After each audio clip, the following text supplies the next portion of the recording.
اکثر عوام ٹریفک کے سگنل توڑ دیتے ہیں جو قانون کی خلاف ورزی ہے، اس پر بھی گناہ ہوگا؟ مجھے یہ بتائیں، ٹریفک سگنل توڑنے کی وجہ سے آپ نے کوئی بندہ نیچے دے دیا، پھر کیا ہوگا؟ اس کی طرف سبب تو ہے نا۔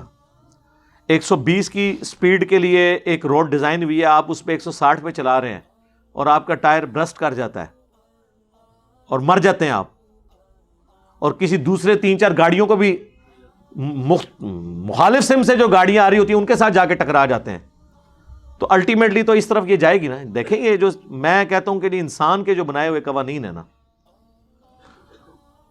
میں سمجھتا ہوں اس میں ٹاپ آف دا لسٹ جو ہے یہ ٹریفک کے قوانین ہیں، جتنے سوچ سمجھ کے ان کو ایوالو کیا گیا، تو ان کے توڑنا اگلے بندے کی زندگی کے ساتھ کھیلنے والی بات ہے، اپنی زندگی کے ساتھ کھیلنے والی بات۔ یہ آپ کو پتا ہے کہ جب ہم لوگ اس وقت کالج میں پڑھتے تھے تو ایک بڑی مشہور شاعرہ تھی اسلام آباد کی، پروین شاکر، میرا خیال ہے 35 ایئرس کی ایج میں ان کی ڈیتھ ہوئی ہے۔ وہ آج بھی وہ سگنل کے اوپر وہ لکھا ہوا ہے جس جگہ ان کا ایکسیڈنٹ ہوا تھا، سگنل ہی توڑا تھا ان کے ڈرائیور نے۔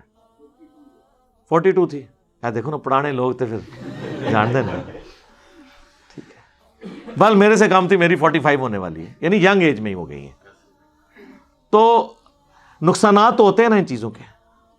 گناہ کا فتویٰ نہیں، لیکن گناہ یا گناہ کبیرہ کی طرف لے جانے والا کام تو ہے ٹریفک سگنل کو توڑنا۔ مفتی اعظم سعودیہ نے فتویٰ دیا تھا کہ اوور سپیڈنگ کی وجہ سے اگر کوئی بندہ مارا جائے تو اس کا کوئی بلڈ منی والا چکر بھی نہیں ہوگا، وہ خودکشی کی موت مرا ہے۔ جی، تو یہ اللہ تعالیٰ نے انسان کو عقل بھی تو دی ہے نا، اس کو بھی یوز کرنی ہے۔ یہ تو نہیں کہ بسم اللہ پڑھ کے تو آپ نے ساکٹ میں 2 انگلیاں دے دینی ہے، یہ تو نہیں ہونا۔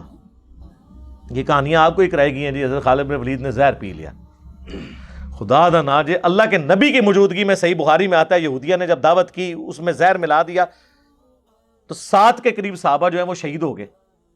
خود نبی علیہ السلام کے اوپر بھی اس کا اثر ہوا، وہ آپ نے پھر تھوک دیا، مرزانہ طور پہ آپ کو پتہ چل گیا، لیکن وہ 4 سال تک آپ کی رگیں کاٹتا رہا۔ صحیح بخاری میں آتا ہے آپ کی ڈیتھ بھی اسی زہر کے اثر سے ہوئی، آنری طور پہ آپ کو شہادت کی موت ملی۔ تو خدا کے لیے اس طرح کے معاملات آپ اپنے بزرگوں کے ساتھ منسوب کیے ہوئے ہیں۔ پھر بخاری مسلم کی حدیث ہے، جس نے دنیا میں زہر پی کے خودکشی کی، یا اپنے پیٹ میں چھرا کھبو کے، یا بلندی سے گرا کے، یا پھندا لگ کے، تو جہنم کی آگ میں آگ کا عذاب تو ہوگا، پیرلل میں اس کے اوپر یہ عذاب بھی مسلط ہوگا کہ مسلسل وہ زہر پیتا رہے گا، مسلسل اپنے آپ کو کاٹتا رہے گا، مسلسل اپنے اوپر پھندا ڈالے گا۔ اس پہ امام بخاری نے باب باندھا ہے کہ زہر کھانے کی ممانعت۔ تو خالد ابن ولید نے پھر نبی علیہ السلام کی نافرمانی کی ہے کہ بسم اللہ پڑھ کے زہر پی لیا۔ یہ معجزہ تو آپ نے کافروں کو کر کے نہیں دکھایا۔ عقل سے کام لیں۔